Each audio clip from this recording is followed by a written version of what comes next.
Aloha, my dear Church College of Hawaii and BYU Hawaii alumni everywhere.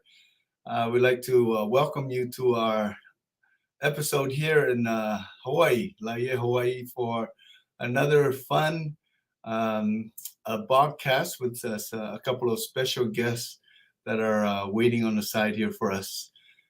So good to have all of you here. So good to have our alumni and those that we had met with in Utah a couple of weeks ago and be able to help those folks start up their chapter there. So grateful to all the leaders and all of the alumni that came and joined us during our alumni gathering, and also the opportunity that we've had to talk to some of our prospective students that are interested in BYU Hawaii. Before we get started and bring on our guests, we have just a couple of announcements that we wanted to share with you. First of all, we wanted to thank Jerome Ulwabe, who was our guest last week, and Jason Ava for the opportunity to facilitate and interview our guests last week. So thank you, Jerome, for being with us. Just a reminder to all of our alumni, in order for you to get into connection with the rest of our alumni and to receive the newsletter every month, to receive updates about BYU Hawaii, please go to ohana.byu.edu and be able to create or update your profile, so that way you can communicate with other alumni as well as our current students here at BYU Hawaii and friends of alumni. So that way we don't have to deal with any of the confidentiality. But if you go into the system and create your profile, it gives you permission to be able to communicate with one another. Also, upcoming events for next week, Monday, we have our Mentoring Monday that is conducted by our student staff. We have Brother P.J. Rogers, Associate Professor and Director of the Willis Center, that will be joining us. So I'm sure the PJ will have a lot to share and say with our students. So throughout the podcast today, just to let you know, there's a chat feature there. So if you want to chime in with some comments, or you want to communicate with our guests today, feel free to do so. Go ahead and put in your chat and say hello to our guests and share any memories or anything like that with our guests today. Okay. So without any further ado, it is my distinct pleasure and honor to welcome our two guests today, Luella and John Muaina. So we'll bring them on here. Aloha, John, and aloha, Luella. Aloha. So good to have you. I know that you guys are in Utah, and hopefully the snow is not falling too much on you guys while you're there, away from home for a little bit. But so good to have you as part of our Ohana here with our Church College of Hawaii and BYU Hawaii alumni. So I just want to start off by giving each of you a couple minutes or so just to introduce yourself a little bit to our audience, in case they haven't seen you or talked to you in a long time. So if you could just take a couple minutes each, and then we'll start from there. Okay. I'm Luella. My actual first slide is going to introduce our family, but I went to BYU in 1974, and then again in 1994. We have 5 wonderful children and 20 grandchildren. Wonderful. Thank you. And for myself, of course, I'm John, and actually I attended BYU, started in 1973 to 74, and then went back again 78 to 82. I see. Okay. Wonderful. Great. So like Luella said, we're going to go diving in right into the slides. So I know we have quite a few to share today, and wow, we can't wait to hear from John and Luella about some of these stories. That would be so awesome. So I know the theme for your show today is called Road to China. And as I went through the slides yesterday and today, I thought, man, what a trip. What an opportunity that John has had and Luella in going to these places. So without further ado, I'm just going to ask John, why did you guys chose this theme for today? Well, I think the reason being is because so many of, well, fortunately, my blessings of being able to go to China, as directed at that time, President Lister Moore was actually the one that had asked me to be involved with the Chinese program. But you know, the real credit to that actually should have started with Cy Bridges and also Charlie Gu, you know, who actually took a group in 1980 to mainland China, Beijing specifically. Wow. So from that area, that's when at that point, you know, President Lister Moore asked me to get involved in it. Nice. Well, I know that we're going to see more pictures and stories about your journey there. So I think we're going to go ahead to the next slide. Okay. And so, I love this picture. I do. There we are. So when was this taken, Luella? How long It ago? was in 1980. We were at a function in the Aloha Ballroom, and somebody had snapped this photo. Oh, wow. That's a nice photo. Yeah. That's really good. Now, before we go on, Luella, is your father Brother Kakaula that taught science at Kahuku? Yes, it is. I had him for science twice. And one thing I remember about your father, he's so energetic every time. He had a lot of energy and he was so passionate about science. I had no clue about science, but he made it so interesting. So I finally made that connection as I looked at your name today. So what a wonderful family. Thank you. Thank you. Thank you. Okay. Next slide. All right. This is where I come in. John and I met at BYU at the Holoku Ball in 1976. We were employed at PCC. I worked in the Hawaiian Village under Pop Sprout, Uncle Bill Kama, and Grandma Logan. And John, though he's holding my ulis, he was a canoe paddler. Yeah, those ulis were so heavy. She asked me to carry them. And he listened. And he listened. Wow. I had the good traits. We got married in Los Angeles Temple in 1977 because the La'i Hawaii Temple was under renovation. I was a stay-home mom for 10 years after we got married. There's a picture of my oldest son, John, Thomas, and Autumn. And when Autumn started kindergarten, I decided to become a substitute teacher.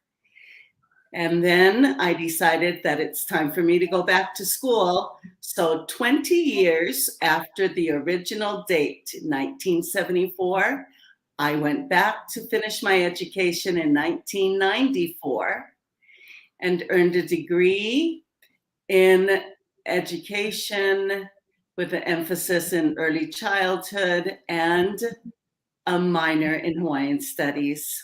I've worked at La'i Elementary School since 1995. And the next slide is a picture of our 5 children in front of Like Like, which is now closed, but we were one of the lucky few to get in the very last week of their open. And so we were excited it was a family treat for all of us to go there. So there's John and I with our 5 children. And the next slide is a picture of all of our children and grandchildren, minus the 2 youngest. Oh, wow. And there's a picture of my dad, Eddie. Yes, yes. He went to Kamehameha Kapalama, and then he went on to BYU Provo, where he earned his education degree in science. And he is my mentor. He has taught me to love learning, love my family, spoil my children and grandchildren, love the temple, do all that you can to lift the kingdom. And build the kingdom. And so that's what John and I try to do. Wow, that's wonderful. You know, Luella, you're such a good example. There's a lot of individuals, not only in Laie, but other places who have started school, but then, you know, with the attention to their families or other circumstances, have decided to, you know, or should I go back to school and finish? You know, and some of them did come back, and some of them are still thinking, should I do that?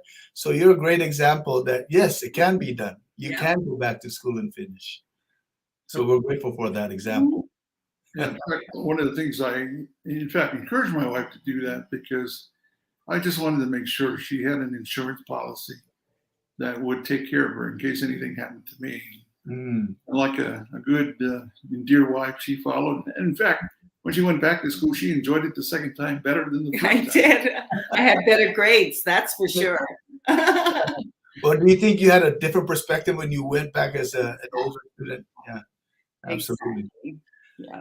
So John, just looking at your pictures there on the top, I know years ago you had mentioned, you know, how you got here to BYU Hawaii. Can you share that story with us and how you got to BYU Hawaii? Yeah, so my parents actually, in fact, the slides that are coming afterwards, we'll share with you. My mentor was my father. And one of the things that my dad, when he came here from Samoa in 1925, he was just a youngster. And so he was the oldest of 12. The interesting thing was when my dad came to Laie with Opapo, Luella Muaina, Yes.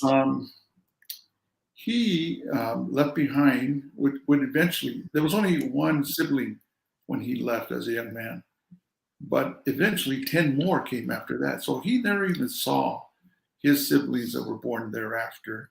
Wow. In fact, doesn't even remember any of them, including his own parents. So he grew up in the Luella Muaina compound that's right across from the temple.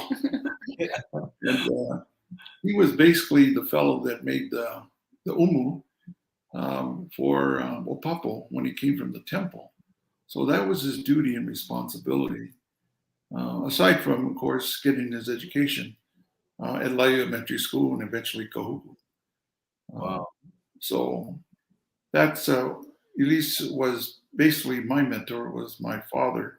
He eventually, of course, left in 1938 out of Laie to go to town because Opapo, who was what he referred to as his father,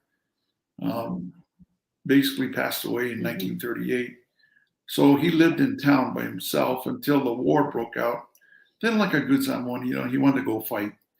You know, so he joined the Marine Corps and was there. And while he was there, of course, he was in a company of 200 men when the commanding officer, the CEO, came out and basically asked, does anybody in here know how to type? And he looked around and there was only he raised his hand of the company of 200. And he said, you're in my office. And at that point, my dad said that his desire to go to war didn't happen because he was in the office during the entire war. But as he started to see body bags come back from the Pacific, he was glad that the Lord preserved him, you know, in that particular Pacific headquarters. And through that, he was very grateful. And then afterwards, he got his GI Bill and got to go to BYU Provo. So, and that, I have a picture of that as we go forward. Nice. Okay.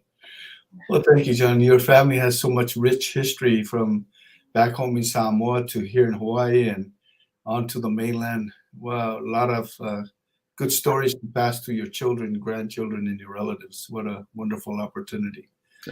So let's go ahead and move on to the next slides. And no, we've got quite a few to go through. Okay. Here's the mentor that I mentioned, my dad. He's in the middle, just behind the trophy.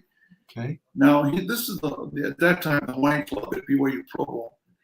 And there's actually a few people from Laie. There's a woman there on the second row to the left. That's Catherine Spurrier, whose husband taught at BYU, but also CTH, Joe Spurrier. Yes. So, and that's, of course, the wife, and she was originally a Kanakoa from Maui. Mm. And then on the bottom right at the far, sitting down on the far right, is my mother, who was from Maui. And so my dad actually went there. He got basically, he was voted the vice president for the Hawaiian Club. And I kind of chuckled and I told my dad, gee, they only saw one in the Hawaiian Club. How is that? You know? He goes, well, he says, you know what? I could play ukulele, I could play bass, I could play piano, guitar. I says, I could do it all. Wow. And so these kids, interesting enough, all of them were invited by boards that surrounded Provo and asked to perform to Luau. And for the whole time my dad said he was there, they were requested to come to Luau's every weekend. Well, it helped pay for their education. I said, well, the early I work program. Yeah. And, so they were really successful to the point that the president of BYU told them they need to stop because he was concerned about their schooling. Yeah. And focus more on schooling. So they did. But every once in a while, the club went out and did a few. But I think they took the president of the BYU serious. My dad and my Oh, and also, Luella's dad is also on the second row. My dad, he's over to the left of my dad. Oh, okay. And then I watched answer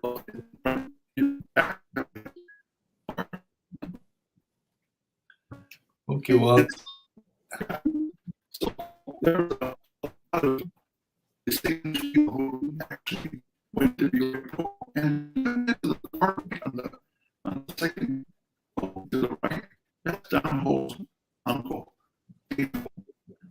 So people don't know that his uncle went to the airport.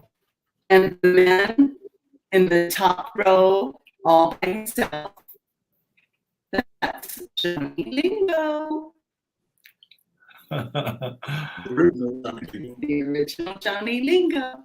wow. That's him up there, huh? Okay. That's right. So, John, Luella, I just want to take a pause here for a minute. We're getting some difficulty on your feed. I just want to make sure you guys are okay on your side. Yeah, good. Okay. All right. Okay. So thank you for sharing that. There's so many key people in this photo. Wow, that's amazing. All these folks that I grew up and hearing about and seeing in film and stuff like that, and these family names. That's amazing that some of them are on this particular photo. Mm-hmm. So we're going to go ahead and move on to the next slide and see what we got there. Let's see. Oh, I like this one. Okay, so this is when I went on a mission to Samoa. Now I have to say the person on my left, which would be your right, that's Eddie Soliai. And Eddie, the two brethren on both sides of me were the proselyting APs. And so I was the administrative AP in the office. So while they were out there proselyting, I was basically doing the administrative stuff in the mission home, you know, for the president. But after my mission, I had plans to go to BYU Provo because my folks wanted to, and I wanted to because I thought, wow, it'd be great to follow my mom and dad's footsteps at BYU Provo. But after my mission, I had just a sincere desire that I should be coming to BYU Hawaii. Wow. And in fact, my folks were actually against that, coming to BYU Hawaii. Wow. They thought I was going to go backwards if I did that. And they felt BYU Provo would be a better answer for us. But, you know, what I did was I used the term, hey, Dad, I prayed about it, and that's where I'm going. And my dad looked at me and said, well, I'm not going to argue with that. You learned a lot of things on your mission. That's awesome. Yeah. And then, of course, that was my first job. Actually, I have education services, which no longer exists, but we used to work with the Department of Education when all the kids would come from the various schools, and we would take them on the tours in the morning. I actually started as a dishwasher. And I remember when we used to go to recruiting in the Pacific Islands, they asked, well, what kind of jobs can we do? I said, hey, the best job you're going to get is dishwashing. You're going to love it. Everybody just, just kind of looked at me, really? Yes. Because when they asked me, can you sing? I said, no. Can you dance? No. Are you Polynesian? I said, yeah. I just sing and dance.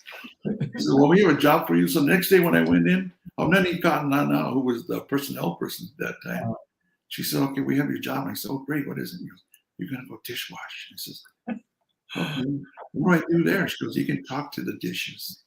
I really enjoyed it because a lot of the kids were from basically from Asia. And I just really started to learn the kids other than Polynesians. And I just really enjoyed the opportunity.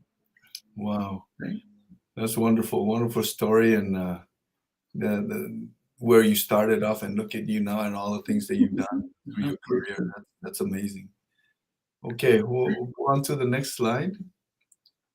So, John, Luella, feel free to stop me if you need to go back or forward. So, You're good. So I wanted to highlight President Oaks. As you know, he was the chairman of the board for the Polynesian Cultural Center. But it was actually President Oaks, when he was president of BYU Provo, who took the young ambassadors to Beijing. Mm-hmm. Now, one of the things that was organized by China Travel Service, and China Travel Service was the one basically outlined a lot of very detailed things that they could and shouldn't do. And I think, of course, being obedient as we always are, young ambassadors went with a lot of less equipment than they had planned to. So they did their performance in Beijing. What they didn't tell the young ambassadors was that the cream of the crop of the Chinese leadership would be there. That wasn't part of they had no idea who was going to be there. Wow. But that wasn't told them until after the performance. They were so mesmerized by the young ambassadors that the leaders just stood up and gave a standing ovation to the young ambassadors. Wow. And that would begin the doors of our relationship with China open up because of President Oaks. Now, is this the time that Randy Booth was the leader of the young ambassadors? Yes, that's correct. I was just there last week for the alumni leadership conference, and he happened to be one of the guest speakers. He was for one of the dinners, and he showed some of these photos, not the ones that you have, but this particular trip that you're talking about, and how it affected the relationship between not only the church but the U.S. with our folks there in China. Oh, it was amazing, absolutely amazing. So that opened the doors for the Polynesian Cultural Center being invited in 1980 to come to the World Cultural event, which Charlie Gu and Cy Bridges represented. Of course, Charlie from BYU, and then Cy from Polynesian Cultural Center. So that was, again, another door opener for our relationship with China. Right. The fellows below, I just wanted to show you one of the first groups that came, and most of these came from Xi'an, Shanxi province, which is the central part of China. So you can go to the next one. Okay. Go on to the next slide. So let me tell you about this gentleman. So in 1980, he actually was invited to the White House to meet with President Jimmy Carter. On his way, after his visit with President Jimmy Carter, the admiral for the Pacific Fleet invited him to come to Pearl Harbor.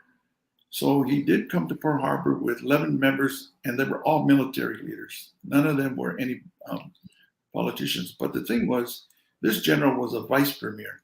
So he had both the military as well as on the political side, his particular role. And they were there for a week at Pearl Harbor. And during the week, the admiral had inquired with General Gung Biao.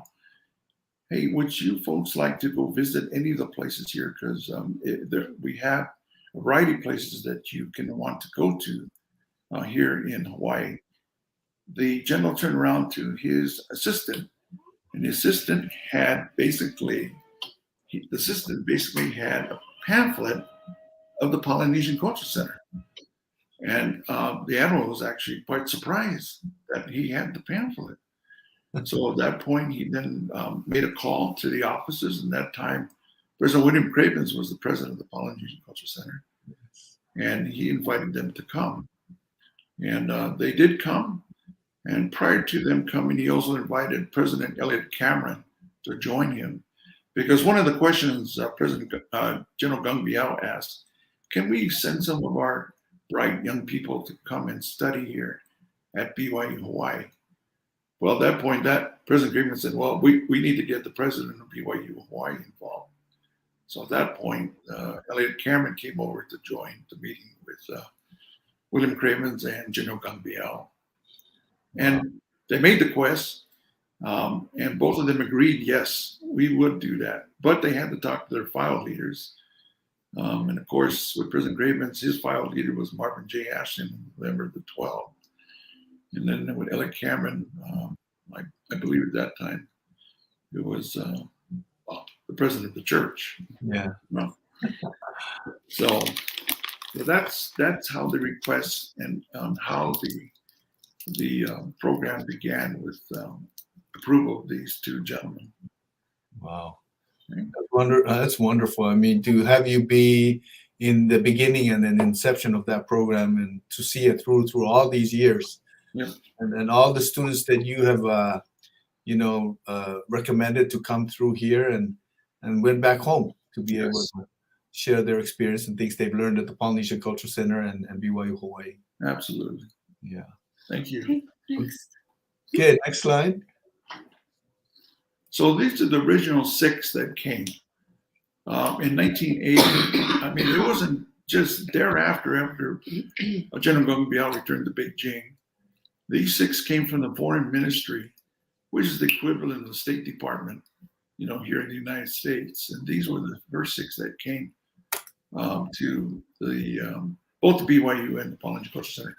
And they basically worked in the business office. They worked in reservations. They worked in maintenance, and they worked in HR. So all of them had their responsibilities at the Culture Center while they went to every classes, and then they would come to work at the Polynesian Culture Center. Wow, that's wonderful. So I need our audience to remember that name, Yunnan Wang, because that'll be significant as we go forward. The one in the middle and the bottom? Yes, the bottom middle. Okay, all right. I remember that one. Right. Okay, next slide. So there was a request that came from the State Department. And the request went as it was relayed to us, that Beijing had called to the State Department, and they were planning to meet with President Ronald Reagan. And one of the things they asked the question to, Beijing was, is there any place that perhaps the premier wanted to go visit? And they said, yes, he would like to go to the Polynesian Cultural Center. They said, the State Department here said, the Polynesian Cultural Center? He goes, yes, the Polynesian Cultural Center. He goes, oh yeah, we know where the Polynesian Cultural Center. They had no idea. They never heard of it. It just so happened that there was a gentleman, I think, in the State Department named Steve Stoddard, who actually was LDS. And he said, that's owned by the Church of Jesus Christ of Latter-day Saints. And they said, wow, that's great. So you know who they are, Steve? He goes, great. He goes, then the next question is, why you folks? And that was another puzzling part for the State Department. Nonetheless, Steve Stoddard came and basically met with Ralph Rogers, who was the president of PCC at that time, and basically introduced the idea that they wanted to come here. So then in January of 1984, the Premier Zhao Ziyang came to the Polynesian Cultural Center. So Eddie, I'm not sure if you were here at the time. Yes, as a matter of fact, I remember this very day we were sitting in class and somebody was walking through all the classes at BYU Hawaii and said, for all of you that work in night show, you need to report backstage in 30 minutes or something like that. And we're going, what is going on? And I remember coming out of the class and I see the chopper coming down in the here. Yeah. What world is this chopper landing? And that was before these parking lots were out here. That's right. How the chopper landed and we're walking to PCC to get ready for the show. And then on the next slide, it'll show, but we come out of the first number for the show, I think maybe 15, 20 people or something like that. We're sitting in the center section and going, where's everybody else? You know, we didn't know the significance of the guests that were there that day, but I do remember Elder Ashton there on the right saying to all of us in the cast after the performance that we needed to remember this very day because it has such an important milestone, not only to us here, but to the church and to the country. So I've never forgotten that. Yeah. And if you remember, that's not the only helicopter that landed. There were 4 other jumbo helicopters that landed in the other fields. That's right. That's right. Yes. So that was a big delegation, you know, that came with the premier. Yes. And there was actually 2 other state council members that were with the premier. So it was what they in Samoan say, mamafa. You had a heavy group, you know. Heavy group, yeah. Yeah. So as we go on to the next slide, I still am in awe that they chose to come see us on the way to DC. Of all places they could have gone to in the US, they decided to come and visit us. Yeah, because, you know, President Khrushchev from Russia wanted to go to Disneyland. So the State Department assumed that, hey, he'll probably want to go to Disneyland. No, he picks Polynesian Cultural Center. You know, but it was, and we're going to find out, and as I share with you more of the slides, why he came here. Mm-hmm. And if you remember, so he was there. They actually closed down the PCC that day, invited only the LDS membership here on the islands to come. And boy, did they come. I mean, they filled that whole, you know, theater. And it was nice to be able to have the membership be involved in this historic arrival of the premier from Beijing. So, and then of course, having Elder Ashton, and to think that he's coming to us before he goes to see President Ronald Reagan. Right. That was pretty awesome. Yeah. Yeah. Oh, that's great. Okay. You want us to move to the next slide? Yes. Okay. Go ahead. Yeah. So, and the year after Premier Zhao Ziyang came, the president of the People's Republic of China came. So he came, and I'm sorry, I only have the photo with him and President Reagan, but the photo I had was with him in the canoe going under the kapakahi coconut tree in the village. And that was an amazing, picture of the president. He and his wife, came to the Polynesian Cultural Center just a year after the premier came. And I'm going to tell you about that young lady now that I had pointed out to you. So when Steve Stoddard came back after the visit of the premier, he told us the reason why the premier picked this place. So as you remember, the 6 students that were there, that one girl in the middle, that was the premier's daughter. And the premier's daughter, when she went home, she told her dad, if you ever go to the United States, you've got to go to the Polynesian Cultural Center and BYU Hawaii. Wow. He says, you have such grateful, wonderful people there. And she told her dad, because it's international. If you want to make an effect, that's where you do it. Because they have, at that time, we didn't have the 70 plus countries, but we sure had a lot. Yes. And she was just amazed. But not only that, she was amazed at basically the hospitality that was offered to her and her companions that traveled with her from Beijing for the foreign ministry. So, John, did you guys know that that was the daughter of the prime minister when she first came with that we person? had no idea. No idea. So that leads me to think you never know who's on campus, you know, because there are very few that have come on campus who are basically children of very well-known people. Right. But she was so mesmerized and so touched by the environment that they literally cry their hearts out when they leave this place because of the feeling and impressions that they get from BYY, from PCC. Excuse me. And I'll share some other things as we go to the next slide. Oh, that's a wonderful point. Wow. Looking at this photo is so historical. I mean, you got is that George Bush? Yeah, so that's true. So you know, we're dealing with people, you know, who kind of movers and shakers of the world.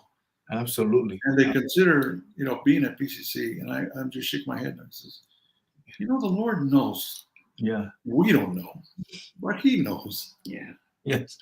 And I also wanted to plug in. I don't know if you remember, John and Luella, when President Bush, who was a president at that time, came to Hawaii in one of his visits, he requested the brass band to come and play down there. Yeah, that's right. And we went, and we were so honored, you know, just to be That's right. brass band of all the bands in Hawaii. They had for the president of the United States. Brass band. Yeah, absolutely. Unforgettable. So Absolutely. yeah. Okay, we'll move on to the next slide. Okay. So then we had some time after that in 1994, Vice Mayor Joe Jawa, who came to the Polynesian Cultural Center. And you'll see a series of vice mayors coming. So you got the top leadership of the government of the People's Republic of China looking at this as a place that they want to stop and see.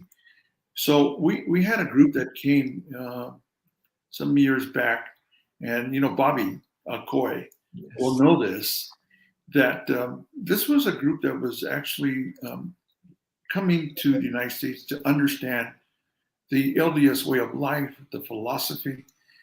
And I think they started in Bethesda, and they stopped at the Marriott Corporation there, and then went on to, I think, Kirtland and Nauvoo and Salt Lake City, met with I think President Hinckley and members of the 12, and then they saved PCC for last.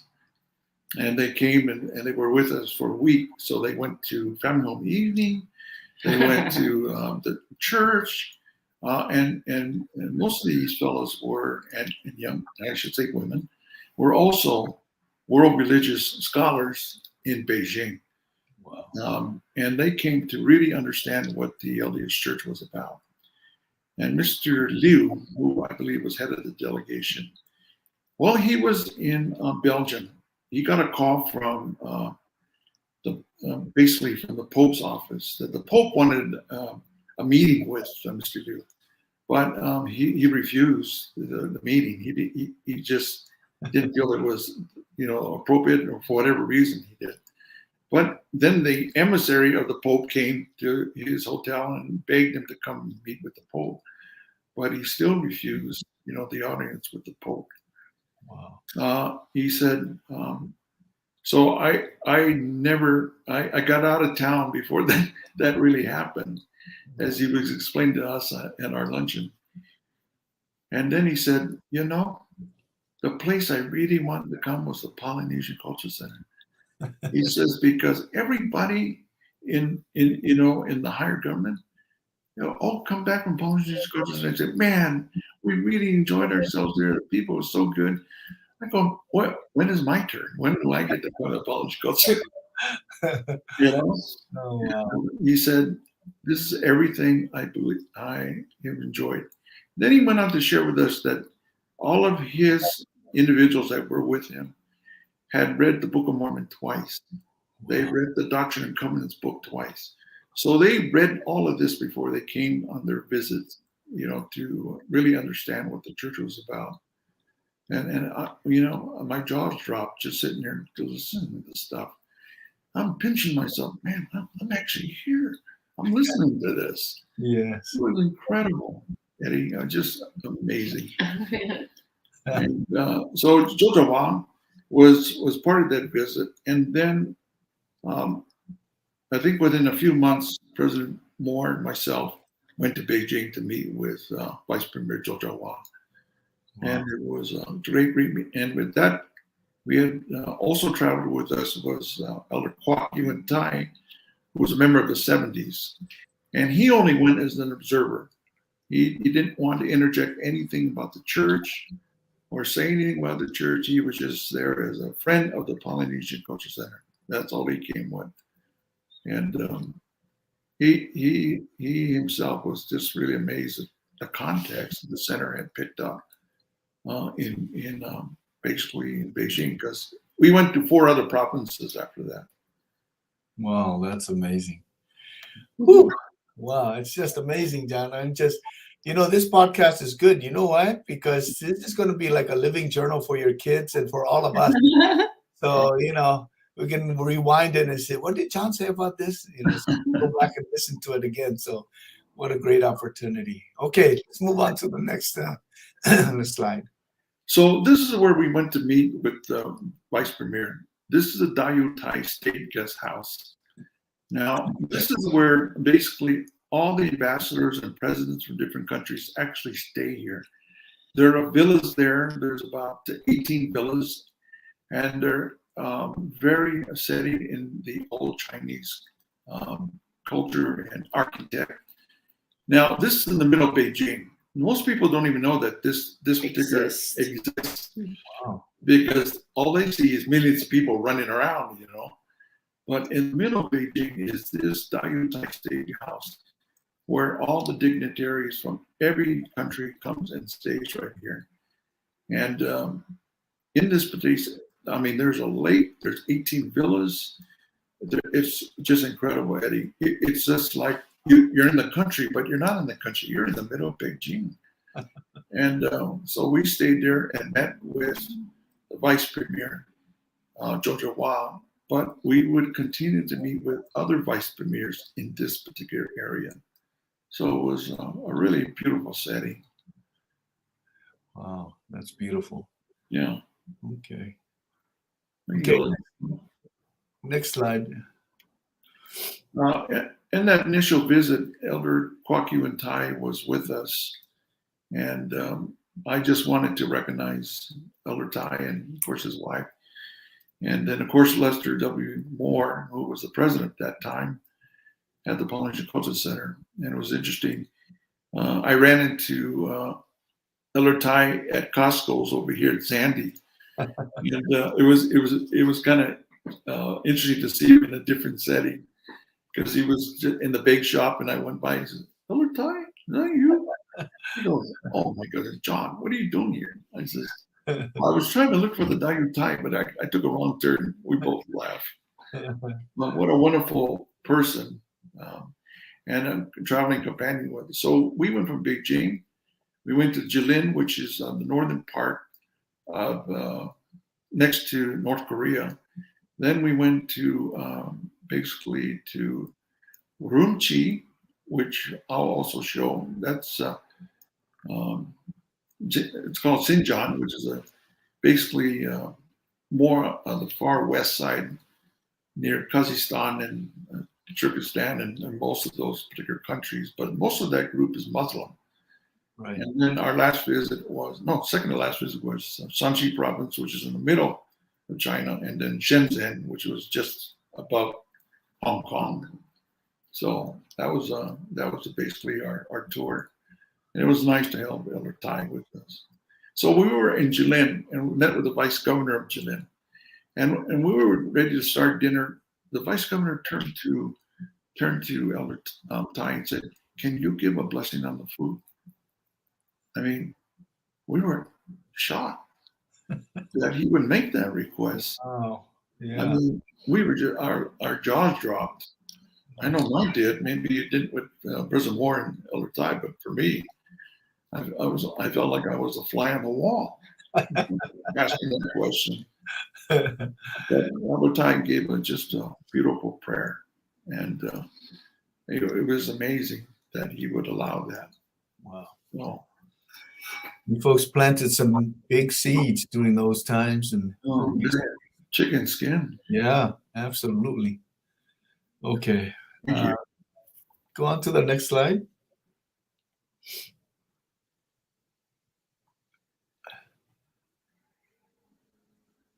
Let's go on to the next slide. Okay. So a year after we had, well, actually, in prior to July 1997, this was the handover of Hong Kong to mainland China. Oh, wow. So we were invited to come and perform at this particular festival, which would celebrate the celebration of the handover of Hong Kong to mainland China. Now, there were 70 countries that were invited to come to this event, and we were one of those that was invited. So what we did was we were actually there a week before this celebration happened, and it was going to be a big, huge celebration. And what we did was we invited the Institute young people in Hong Kong to be a part of our dance group. So we taught them our kids that were there, taught them the dances and the sound and the songs. Wow. And, oh, I tell you, they just loved it. There was 30 of them, so there was almost 100 of us that were involved in this festive handover. And so once we were ready to go to, basically, it was in Kowloon, I think the celebration was. And we got there on the bus. And when we arrived, you have to know that all night it was raining. That's why the ground is all wet right there. It was raining that night. And when we got there, the officials told us, "We're so sorry. We tried to get in touch with you to tell you that it's canceled." And we, I mean, if you could see a bunch of sad faces of our kids, they were so sad. I mean, we had practiced this. We had sent our whole troop down there. And, it was funny, as we were in the bus when they told us that, they said that all the other countries they'd got the call, but we didn't get the call. And at that particular point, as we felt very disappointed, I think we asked the question, I know I did, was, "Lord, you sent us here all this way and nothing." I mean, at that point, I think I said to our group, "Let's have a prayer and beseech the Lord, whatever you want to do, we're here." So we got that. We all knelt down on the bus and we offered a prayer. And at the end of the prayer, we just sat there. About 10 minutes later, after we were waiting, the officiator came, another one came and said, "We want to tell you folks something. We've decided to go on with the celebration, but unfortunately, you're the only group here. So what we're going to do is we're going to have you march with our stars, famous movie stars in Hong Kong, and you're going to be behind them, and we're going to put the cameras on you as if there was 1,000 people cheering for you." And we just stood there and we just were so amazed. The way the Lord works these kind of things. And we got on the field, and I mean, the fire knife, the kids with the voice of the fire knife and the sign that basically said in Mandarin, BYU Hawaii and the Polynesian Cultural Center. I tell you, Eddie, it was just overwhelming. Yeah. And they kept the cameras tight on us as if we were 1,000 strong. And we marched around that field. And, at the conclusion, the organizer said, "We are so appreciative that you folks hung around. We felt that, this would be great, even though others had left." And then he said, "This is going to an audience of 200 million people." Holy moly. We said to ourselves, "Oh my gosh." In small and significant ways, we have just seen the hand of the Lord Yes. And these kind of things that he just amazing. Wow. Yeah. It's an amazing, amazing story. Yeah. But And you know, you're right. The Lord sent you there for a reason. Sometimes we might not know until He reveals the next step. yes, absolutely. Absolutely. Wow, wonderful. That's a wonderful story. Thank you for sharing that. You're welcome. We'll go on to the next slide. Oh, I love this. So this one happened. We were, I should say, I was in South Korea. We were doing recruiting with Dave Settle. And while we were doing recruiting with and meeting with the South Korean kids there in one of the chapels, a fellow came and basically said, "Hey, you got a phone call from Hawaii. They want to get in touch with you." So I said, "Me?" And I said, "Who's?" Other than my wife, maybe that's who would be calling me. So when I picked up the phone, it was President Les Moore. And he says, "John, I need you to do something." I said, "Yes." He goes, "I need you to go to Shenzhen and tell them that President Hinckley wants to come to China." And I says, "I need you to organize it right away." And I said, "Are you kidding me?" He says, "No." He says, "I'm serious, John." I said, "Okay, President." "Yes, sir. I'm going." So I flew out of Busan and then went to Shenzhen in China. And I met with the director of that Shenzhen place. Now you have to know that Shenzhen, and I'll share that as we go forward. But when I sat with the CEO of this particular place and told him that we plan to have the leaders of our church come to, he didn't say no. He said, "Absolutely, we're excited."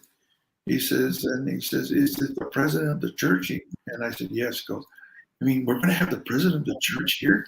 And I said, "Yes." And he says, "We would love to host him here." And so what we did was it was interesting when you meet with Chinese, there always a long table that you sit across.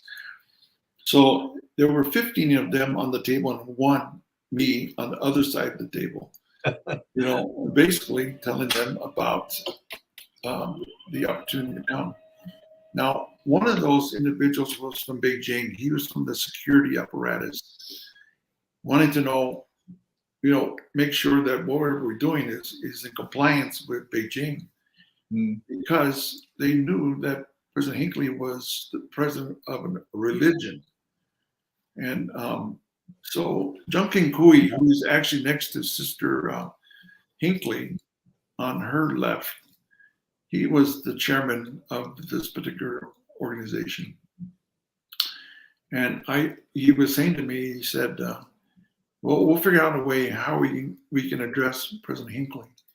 So that particular day, at least the day before President Hinckley was going to arrive into Shenzhen, Will and I went to Hong Kong to be part of the dedication of the Hong Kong Temple, of which President Hinckley came to do, was to do that. And with him was President Monson and Sister Monson, and Elder Maxwell and his wife, and Elder Worthman and his wife, and Elder Kwok Yuan Tai and his wife. So, I mean, we had a pretty prestigious group that was traveling, you know, and so we were there. We picked up President Hinckley right after the dedication and wisdom into Shenzhen on a bus. So there was only us on the bus, and we went into Shenzhen. As we were coming into Shenzhen, there must have been thousands and thousands of people greeting this bus as it was coming into Shenzhen. Wow. And as we got there, then we went into, as you can tell, they basically have the army out there standing while he's coming in and walking up the stairs into this particular park. And then, of course, they had the photo op that they definitely wanted the members of the First Presidency and the two members of the council to be in this picture.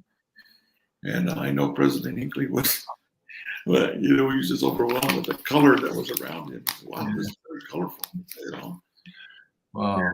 As we were at this dinner celebrating this welcome of President Hinckley, there was a sign in back of President Hinckley at the foyer. I mean, at the podium, and in the back, the sign said in Mandarin, "We welcome President Gordon B. Hinckley, President of the Polynesian Cultural Center."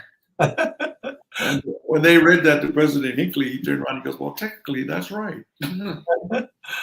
Oh my goodness. It was really, it was just a wonderful opportunity. And we stayed there overnight, and the next day, I think President Hinckley stayed for about 18 hours. And eventually he went on to, I think, Vietnam and Laos. But it was just a big deal for us. And of course, that was captured in the June 2000 enzyme as his visit there to basically to Shenzhen. Wow, wonderful story. That was awesome. And you made it work, John. You made it work. Thank goodness that the Lord was there. I didn't know what to do. Oh, that's wonderful. Okay, we'll go on to the... Just a little extra point that the fellow, this is Mr. Ma Chi-min. He's the chairman of the China Travel Service. And his daughter, Shalin. Okay. And he's the mastermind behind building this Shenzhen park. And that particular park, actually, he actually modeled it after the Polynesian Cultural Center. Oh, wow. So when he came to the Polynesian Cultural Center, I think it was in 1980, and he took a tour through it, he was just so amazed at the way it was done that he went and did the same thing in Shenzhen.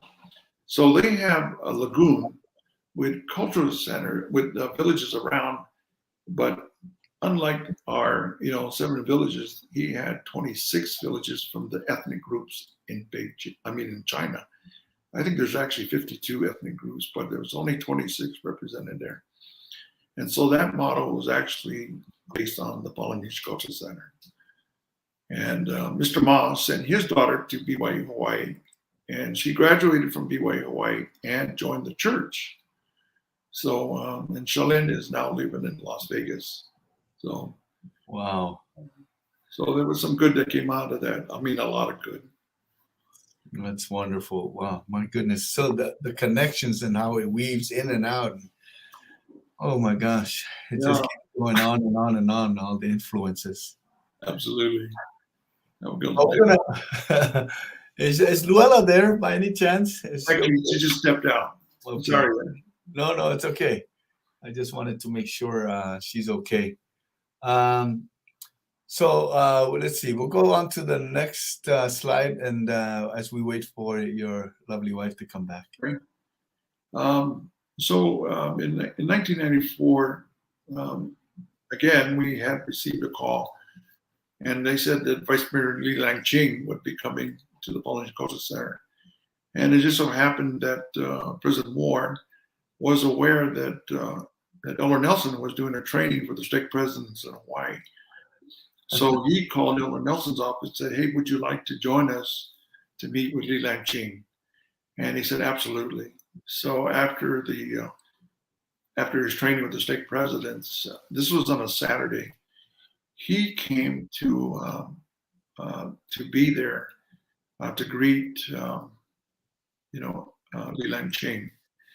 And the interesting thing was Li Lang-ching, he came. So again, we're meeting in the boardroom of the Cultural Center at that time. And he was across the table, and we were on the other side of the table with Les Moore in the middle and Elder Nelson on the right side of Les Moore.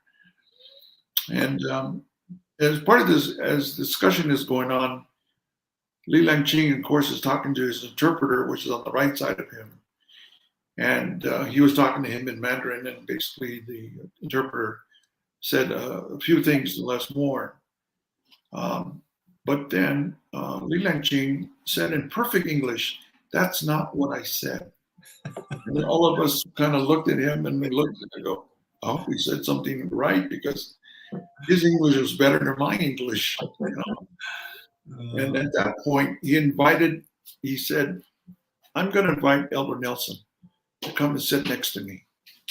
He goes, as Elder Nelson's coming around, Elder Nelson is coming and he sits right next to me. And Li Langjing puts his hand on Elder Nelson's arm and says, we know Elder Nelson, he's Chinese. And then he went on to say basically that the school that Elder Nelson helped devise the open heart surgery procedure, Yes. that's the school he went to. And I'm saying to myself, wait a minute. Again, I feel like I'm flying on the wall. I'm saying, Elder Nelson doesn't know Li Langjing. Li Langjing apparently knows Elder Nelson. Yeah. But more than that, how is it that they went to the same school? I said, come on. In my times and experience with these Chinese events, it's not coincidence, Eddie. Again, I'm seeing the hand of the Lord, and I'm saying, wow, slap me, pinch me. I'm really there listening to this. It's just so interesting that they were met. And because of this particular meeting,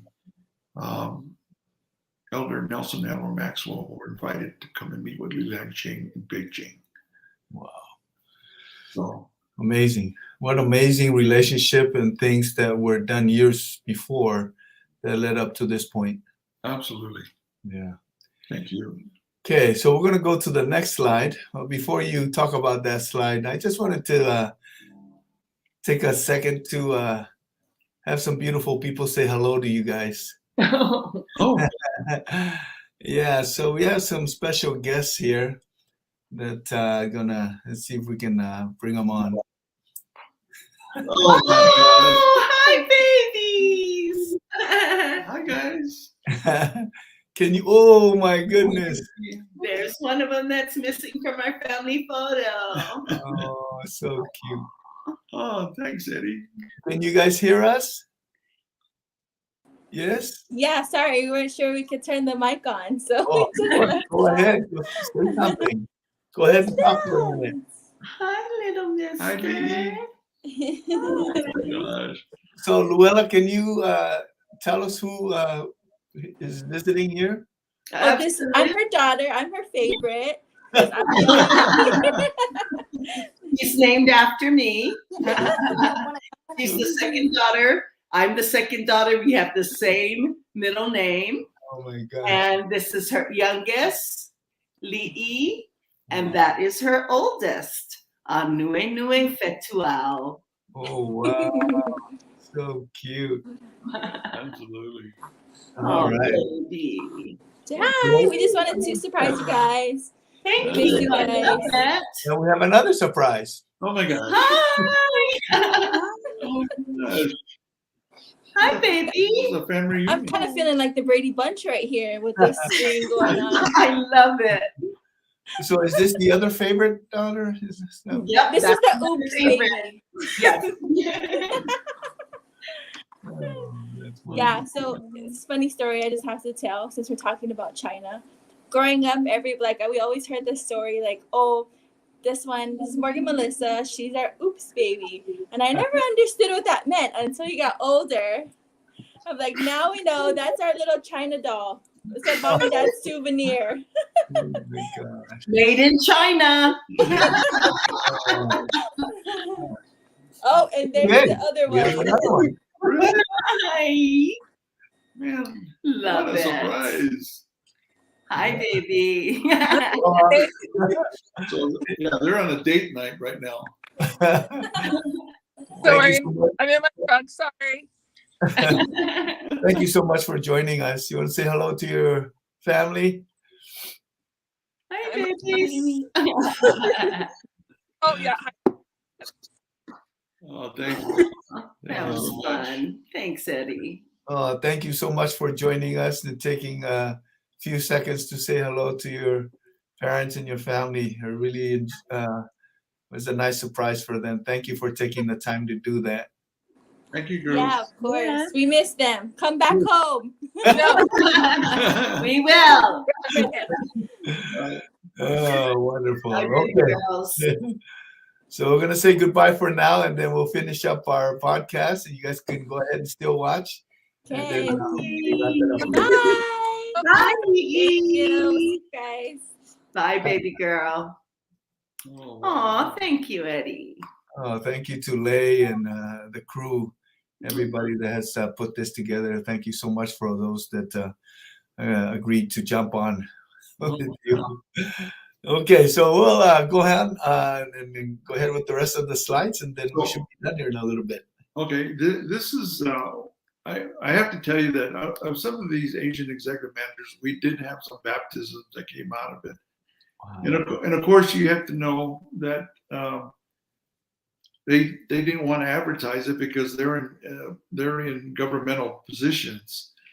And so if and when they did get baptized, they didn't want to advertise it too much. But they were just so touched by the Spirit. And I'll do this real quick. I'm sorry, Eddie. So when we had the original 6 that came, Zheng Ziwei, who was working in the HR office, he, after 3 months, he came to my office and he said, they call me Uncle John. You know, they said, Uncle, I have a question. I said, okay, what's your question? He goes, it's really bothering all of us. And I was really concerned when he asked that question. I said, well, tell me what it is and hopefully I can help you. And he says, Uncle John, you know, since we've been here, I says, people have been so nice. We've been invited to dinner by people we don't even know. And they always want us to come over for dinner. And their families are so nice to us. You know, they want to give us things that we didn't ask for. They want to take us to family outings. They invite us to family meetings. He said, I just have one question, and we're all bothered about it. And I said, what is it? Is this an American propaganda? What? He goes, is this a propaganda? I said, what do you mean? He said, Uncle, we've never met a nicer group of people in all our lives. We've been so touched because they have, in the few short time we've been here, touched our lives. And we say, why can't we be like this in China? I mean, yes, we talk about families, but this is something different here. And he goes, and it's touched all of us, Uncle. And I smiled and I said to him, Zheng Ziwei, here's what you have to do. Enjoy what you're experiencing here. Don't let it hold you folks back. And I'll let you know what you see is what you get. There's nothing propaganda about this. This is how these people are. This is how these students are. Enjoy it. You're gonna love it, and tell the rest that they're really gonna enjoy themselves if they just give of themselves. And I said, join all the clubs you can. I said, you're gonna just love this campus. And he smiled and gave me a hug, and he said, okay, Uncle, I'm gonna go tell him. So that's the kind of influence that they've experienced here at BYU Hawaii and the PCC. And for this one, Lina Lee, she wanted to make it a lifetime, and that's why she asked to be baptized. Wow. And so that's been basically a wonderful experience for all of them. Incredible stories. All these stories. Oh, absolutely. Okay, we'll go on to the next slide. So we were actually invited along with the governor of Hawaii to be part of this commerce at the Great Hall of the People in Tiananmen Square. And the lady on the left on top, she is basically Madame Chen, who was assistant to the premier, to Ranji, who actually was number 2 behind the chairman of the People's Republic of China. what's significant is that not only is it significant that she's in that role, but her son came to BYU Hawaii. His name's Andrew. And the father is the CEO for Shenzhen Park, where President Hinckley went to. So we're actually quite surprised that there's connections everywhere we've gone. And we had an opportunity. She came and visited our home just about 9 months ago. And boy, what a lovely woman she is. And she was just so grateful because her son, in fact, 2 of her sons graduated from BYU Hawaii. And Wow. was appreciative of the opportunity they had to gain their education at BYU Hawaii. So, and then the right picture, the right is Elder John, who was a quorum of 70s. And then some of those students in the back are basically all Asian executive managers who were at BYU Hawaii. So they came to support because all of those work at the Dayu Tai State Guest House. So we had a contingency of former BYU alumni via our Chinese connection. So it was nice to have them there. And of course, Linda Lingo, who was then the governor, President Shumway, and of course, President Orgio, who also was part of the contingent of this particular group. So again, just the influence we've been able to be involved with in this relationship. No, I understand that there was a circumstance in which they were trying to get into some meetings for some reason, and they were canceled or something, but you folks stepped in and were able to continue the meetings for Governor Lingle and others. Is that correct? Yes, that's correct.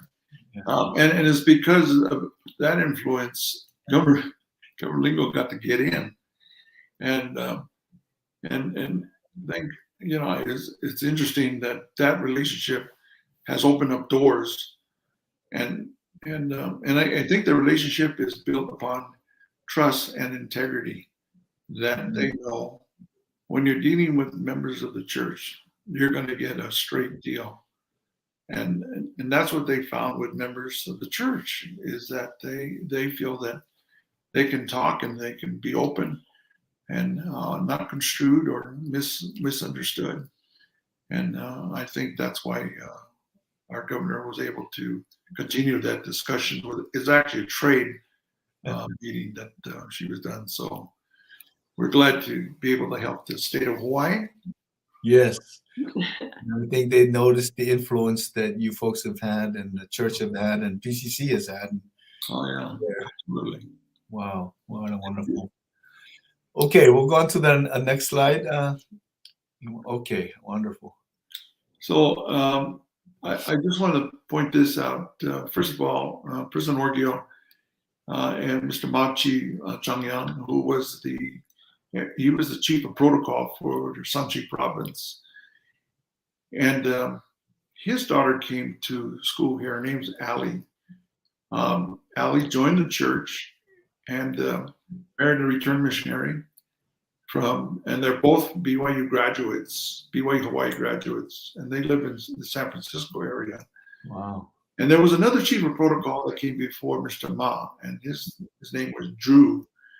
And Drew was so impressed with the campus. And he said to me when he was leaving to come back to China, he said, John, can I have my daughter come to school here at BYU Hawaii? I said, well, maybe I know a few people in admissions. And he says, I really want to send my daughter here. And John, if she joins the church, I have no objection. She can join the church. Wow. I said, really? He said, oh, she would love it here. Well, Julie came, was a daughter. She came to school here. And about 2 years after she'd been here, she joined the church. And then she met a returned missionary, and we were invited to her wedding in the temple, you know, at the Hawaii temple. And now she lives here in Traverse, you know. And I wanted to get her on this podcast, but unfortunately she said they were taking the kids because it's a holiday as of yesterday here in Utah. Yeah, And I said, I understand. That's family time. That's quality time. You go ahead and take care. absolutely. So the other thing I want to point out was Sherry, who is former AEM. That's the terracotta soldiers. You know, many of us have heard about that. Who ever been to China? That's one of the 7 wonders of China that you need to go see. And one of the things we were traveling with Keith Roberts and Judy Roberts, and as you know, he was the BYU vice president of academics at that time. And so Sherry said, you know what? Do you guys want a personal tour? And I said, oh yeah, we'd like to go see terracotta. He goes, no, but would you like to go inside down in the pit? He goes, is that allowed? She goes, it's allowed because it's you folks. Oh. I said, oh my gosh. He said, so we jumped to the opportunity. But it's, again, that kind of influence that our AEMs who attended BYU Hawaii were just, again, so touched by the influences that they gained and learned and just love. And they all talk about it with memories, fond memories, as if it was yesterday. When you sit with them, it's incredible the things that they recall in their time here at BYU Hawaii. So Incredible. absolutely. Wonderful. Thank you for sharing that. We'll go ahead to the next slide.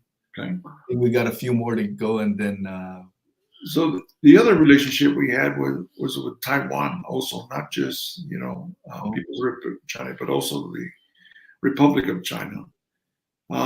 We were invited to be part with Madame Liu, who was the vice president of Taiwan for maybe 8-9 years. And she came to PCC. So she was so touched by that influence that she felt there. She invited us and the promo team to come and be at her inauguration as part of that celebration. So we were actually with the mayor and Madam Chen from Taitung, which is the southern part of Taiwan. And later on, the mayor actually became the Minister of Culture for all of Taiwan. And he was a member of the church. So anytime he could get PCC in front of the cameras, he did it. And of course, Vice President Liu was, again, you didn't have to push her. She always wanted PCC to be right next to her when she was, there at any kind of function. So again, they've sent students also with us at BYU Hawaii, and again, been touched by the influences of BYU Hawaii. Wow, that's amazing. Yeah. From all different areas in Asia and Taiwan and China. It's just amazing the influence that this place and you, John, and many others have planted there in that area for the gospel and for our work here in Laie. So grateful to you. Okay, we'll go on to the next one. So we had the opportunity to travel with the BYU concert choir to the areas that are pretty significant. Beijing, Shanxi, where this was done in Shanxi, which is mostly, in fact, most of the people there are Muslim. So we were there and we did entertainment there. And so we're with the governor and the vice governor of the Shanxi province. And the MC for our particular group was Nina Mu. Now, most people won't know Nina Mu by Mu, but they will know her by Nina Foster. And she is a modern dance teacher at BYU Hawaii right now, as far as I recall. So she, and what's really neat about Nina, when I met her in Shenzhen, she asked me if she could come to BYU Hawaii. And I said, we will try our best, to try and get you.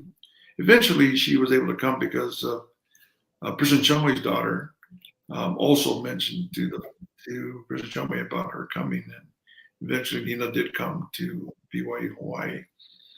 And while she was there, she actually had desires to join the church, but she didn't want to hurt her parents because they were both Muslim, and she was Muslim.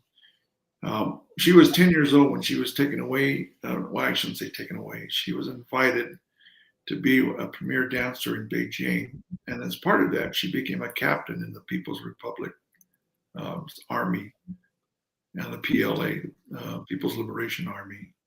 And so she basically left home when she was quite young and missed her parents, but eventually went down to Shenzhen. And she was our MC because she could speak Mandarin fluently. Mm-hmm. And in every place we went in China, Nina was the MC for all of our events. But also what's really interesting, everywhere we went, our Asian executive managers were there to help us in every province. And the People's China Friendship Association was the lead for taking us all around, mainland China. So we, fortunately, my wife and I got to go because President Orville and Sister Orville were planning to go with President and Sister Shumway. But because of some activities that were going on with the PC Board of Directors, President Orville asked if my wife, would love to go. And I said, you don't have to ask me twice. Word one. So, and at that time, Michael Belknap was the concert choir director. Right. So we just had a royal time. We met some members there. After this performance, behind the scene, there was about 10 members that came who had joined the church when they were in California. Wow. And the thing is, what's happening is that now our membership is actually many people. So when the church actually got recognized in 2000, I think the church got recognized in 2003. I may be wrong on that, Eddie, but I know Elder John called me on the phone. He goes, John, I want to tell you, because I'm sure you'd be happy to hear this, but the government just recognized the church in all of China. Wow. And I says, wow, that was major. So major, I just couldn't believe it. I mean, I wept when I heard that.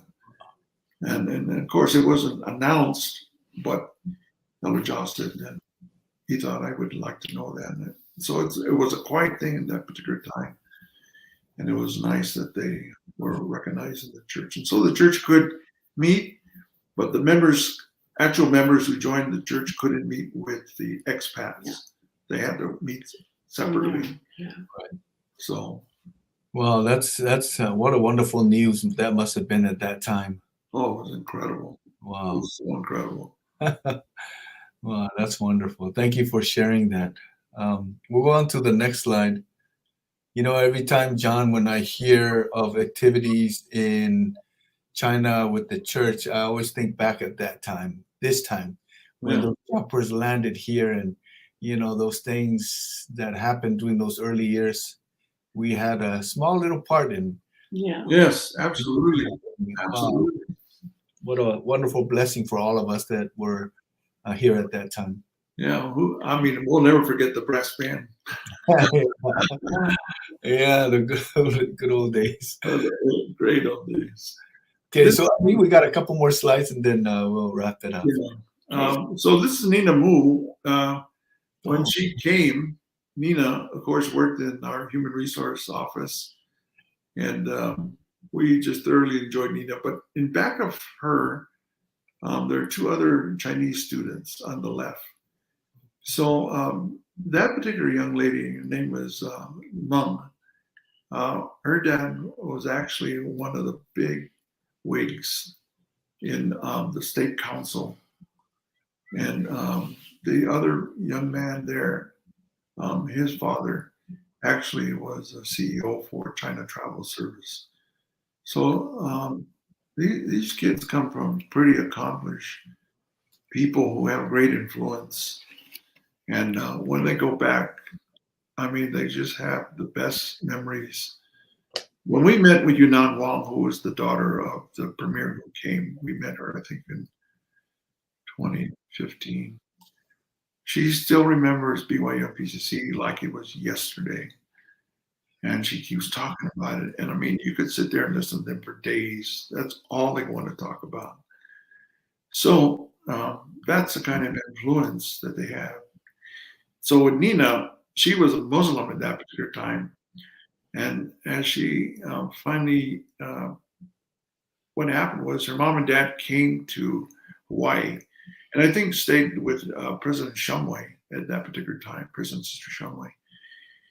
And I think after they were on the campus of BYU and also coming to the Polynesian Cultural Center, they told Nina, if you want to join the church, we have no reservations. This is such a good place.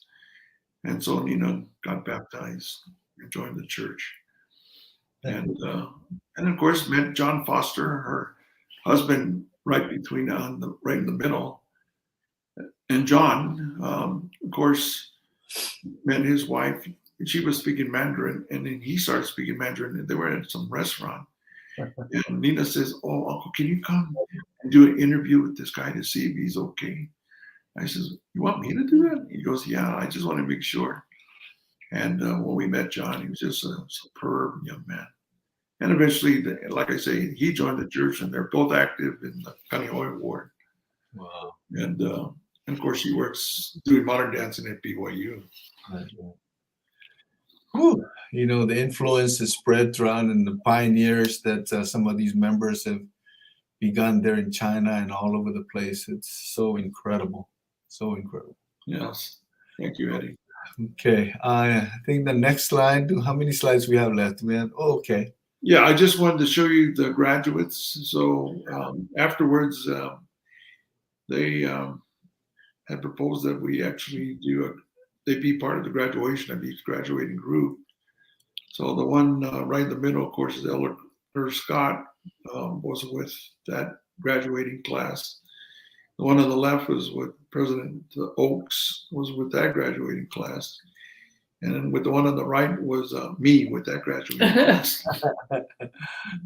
Yeah. But I just wanted to share with each of you the variety. President Tanner, of course, was our president at that time. And of course, President Grace, from the Cultural Center. Right. Wonderful. Whew, such wonderful stories and influences all over the place. Oh, absolutely. Do we have one more slide, or is this it? Oh, okay. Yeah. So this is our last slide. I wanted to show you, this was the last group on the Asian Executive Management, and this is because of the pandemic. Okay. So the girls on the left, when the pandemic happened, they sadly left because they knew that everybody was trying to get home because the countries were closing. So they were afraid they weren't going to get a flight, to China and to Taiwan. And they were able to, get a ticket out. And the last one that was left was Judy. She missed it by 2 days and tried to get her ticket. So the girls on the left left in March, and Judy finally got a ticket out of here in the end of June. Yeah. So this was the last group. So just to let you know, we've had over 400 Asian executive managers on this program since 1980. And this was the last group, So when you say the last group, are we discontinuing the program or just because of COVID? Yeah, I think because of the pandemic, it ceased. But it all depends on how things go, I guess, with the pandemic, whether they continue the program. I know China still has some areas that are closed. And of course, there are other areas in the Pacific, and you know that better than I do. Wow. Okay. So that's basically our little small thought about the Asian Management Program. No. Wow. We just wanted to thank you, Luella and John and your family for the years of influence that you folks have left behind and continue to leave behind. And I know our time is well spent, but this is important. This is really important. And I told Lay I don't want to push this through. I want to make sure we hear these stories. The influence that this place, Laie, place of refuge, people come here and feel comfortable and be able to communicate and interact with one another as family. It continues to be an influence to all of us that come from Samoa or, here in Hawaii, from the mainland, China, wherever. They feel the spirit of our Father in heaven here in this small place. So before we sign off, I just wanted to ask Chris, if we're going to look at just a couple comments I think you want to see. Have Marlene Fisoloai Cockburn there. She said, I don't know if we can show this below. Let's see, 26 years ago, I first met Brother Muaina 5 months after my mission in New Zealand. The late Brother Les Rose, Church College in New Zealand, arranged a meeting together with himself and Brother Muaina as we were en route to Auckland Airport. I was nervous about meeting Brother Muaina, as I had no idea why Brother Rose wanted me to meet him. After chatting with these brethren, I felt at ease and open to the goal of education. That was my initial recommendation and referral to BYU Hawaii interview. And 5 months after that meeting, I entered BYU Hawaii. Love it. I remember Professor Lai so well at that time. Absolutely. Yeah, see the influence you're leaving behind there. Robert Richmond. I remember John. He might not remember me, though. Back in 1988, I attended BYUH through PCC sponsorship. I think it may be fair enough for me to say that I owe it to him in a big part. While I did not graduate from BYUH since I left on my mission in 1990, I did not make my way back there. Great reward, though. One of my daughters is a freshman student over there and loving it since. I feel so very grateful and honored for that. So big mahalo to John and all of them who cared for us. Oh, thank you so much, Robert. And then if we can look at one more, I think Cindy Fonoi Moana Tudor wrote something really that I've heard John and Luella recount these memories several times before, just like today. I get chicken skin when I'm thinking about the amazing effect PCC, BYU Hawaii, and the Muainas have had in forging an incredible relationship between the church and China. Thank you. Thank you, Cindy. There's a lot of comments here, so when you folks have time, you guys keep ruining my makeup, But, John, I just wanted to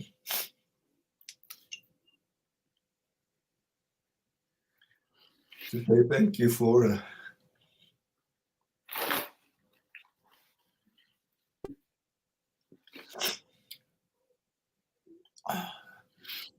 the good example that you are to us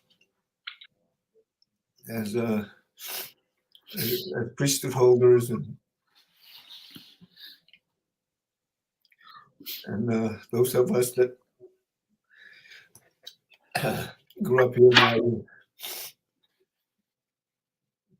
and to Luella's family and the influence that we've had through us in high school and the community and our interaction here at Polynesian Cultural Center and BYU Hawaii.